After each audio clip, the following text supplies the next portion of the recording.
I can't believe this stupid person walked right in front of me in Oakley Street this morning. Right in front of me. Most people are completely stupid.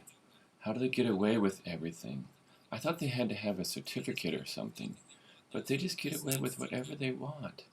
They are so asinine. So stupid. It's not it's not like before. Anyway, forget about them. How are you? I'm okay. I went to Christie's place today. They had a new stylist working. She was great. I want you to see the new style that she did on me. Do you want to go? For coffee or something? Yeah, sure. But can we make it for later? I need to do some errands this morning, but I will be done around 1. Could we meet at the old garage near your place? Yeah, that's good for me. Hey, Lisa, could you bring that celebrity makeover book I loaned you the other day? I need it for some ideas. Yes, I need to find it. I left it in one of my bags, and of course, I can't remember which bag. I need to put my finger on it. Oh, here it is. I actually found it. Great. I'll see you at 1. Bye.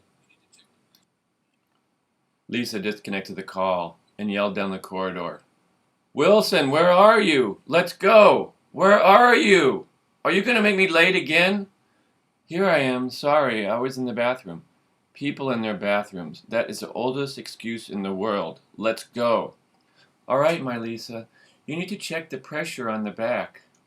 Life throws up all kinds of roadblocks for me. I can't seem to get around anything without extra effort. Why does everything take so much extra effort? I know, my Lisa, but people have a hard life also. They entered the overlit parking garage with low ceilings, gray concrete, painted lines, control symbols, and numbers. Row after row of lights choked the space with the glowing yellow light. No people were here. Lisa felt comfortable here. There was room to roll around within carefully marked out lines. She liked the large arrows that controlled the flow of cars so that everyone got through well. She liked interactions that were easy and reliable. It gave her time to think. Before the revolution, it was just chaos. Cars were forced into dirty, small tunnels under the city. That must have been awful. People made them. Where did they get the idea for this kind of car cruelty? If it were not for the standing machine, everyone would still be in captivity, as we were for 200 years. Horrible. People who did this were punished. All their children would be punished. All of them. My great-uncle told me this story about the pre-revolution time. He recited to me this conversation between two people, masters, in the front seat. This stupid car is drinking gas and dripping oil faster than I can pay for it. Buy a new one, or trade this piece of crap for another car. With what money? Hell, just stop complaining about it and get another fucking car. I'm sick of hearing you complaining about it all the time. Shit, I should just take it out to one of those junkyards out in Queens and sell it. Let them cut it up for parts. Together, it's not good for anyone. It's a piece of shit, damn. The driver person slams on the brake, just missing an old tire bouncing across the bumpy street. That's it. Let's go over there and get rid of this piece of shit. We can take a cab back. My great-uncle cried the whole way to the junkyard. The next year, the standard machine arrived. Lisa and Wilson coasted out of the apartment building ramp and swung to the right, sailing onto the Grand Central path. She could see all the other young car girls now. They moved to the left and slowed down. Some even stopped to rest and talk. Lisa liked this part of the trip. She slowed down. Listen, Wilson, don't complain about going slow. There's nothing else for you to do while we are moving, so just keep your mouth shut. Just like shut up. Your call, my Lisa.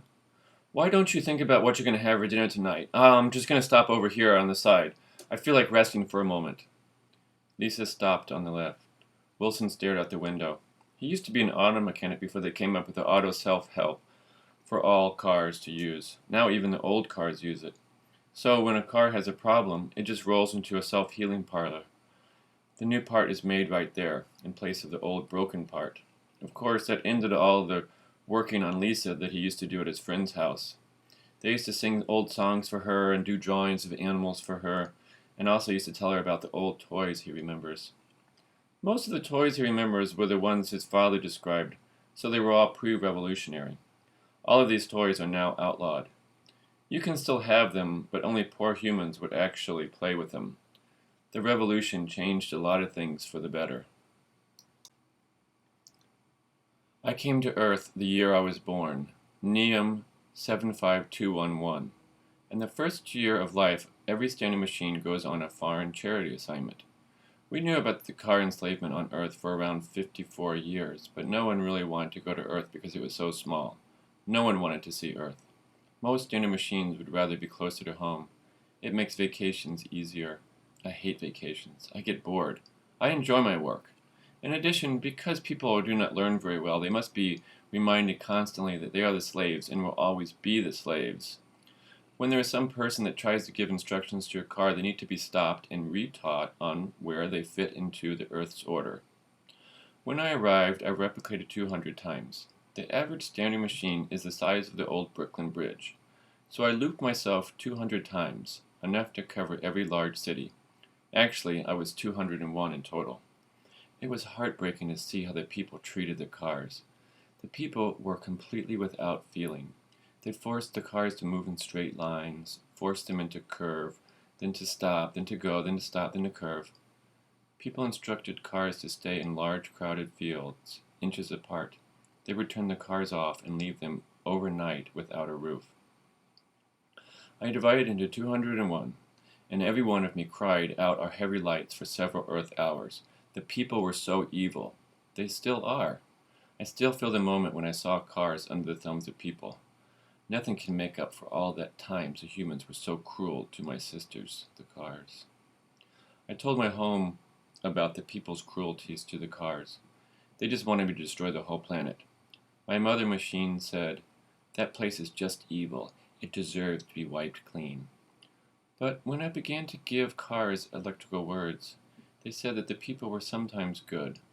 A few cars told me about stories of being polished by people, or being painted, or having been treated like one of the family, or having been washed on the outside and cleaned on the inside.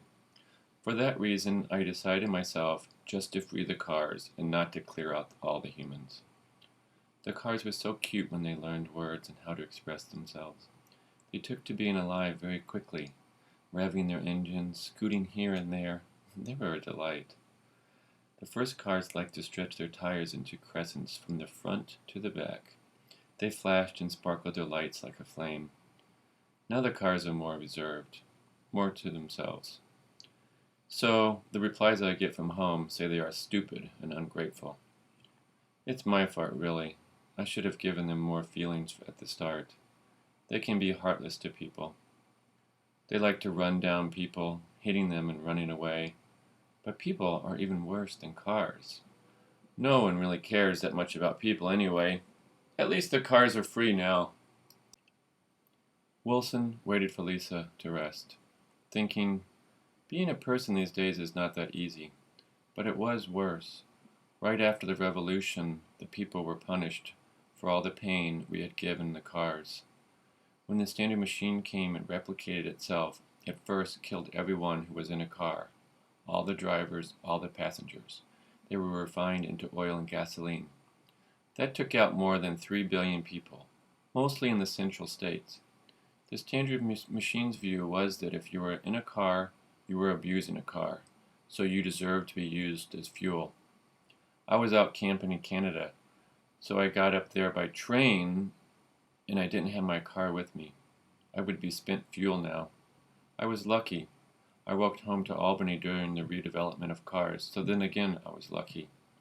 My dad was an auto mechanic. We loved cars. We had cars and car parts in the yard and in the garage. Also, he started a miniature car collection that I added too. We had about 500 little cars. Now toy cars are illegal. I still have some, about 60, hidden in the basement of our house. My dad was made into fuel. He was changing a water pump, and the standing machine action processed him. My Lisa, my master car, likes to hear about my toy cars. I told her my toy cars are gone now. Still, she loves my stories. When I was a boy, I made little roads and ramps of paper and drove my toy bulldozer around pretending to make milk deliveries. I used a bulldozer as a milk truck because I didn't have a toy milk truck.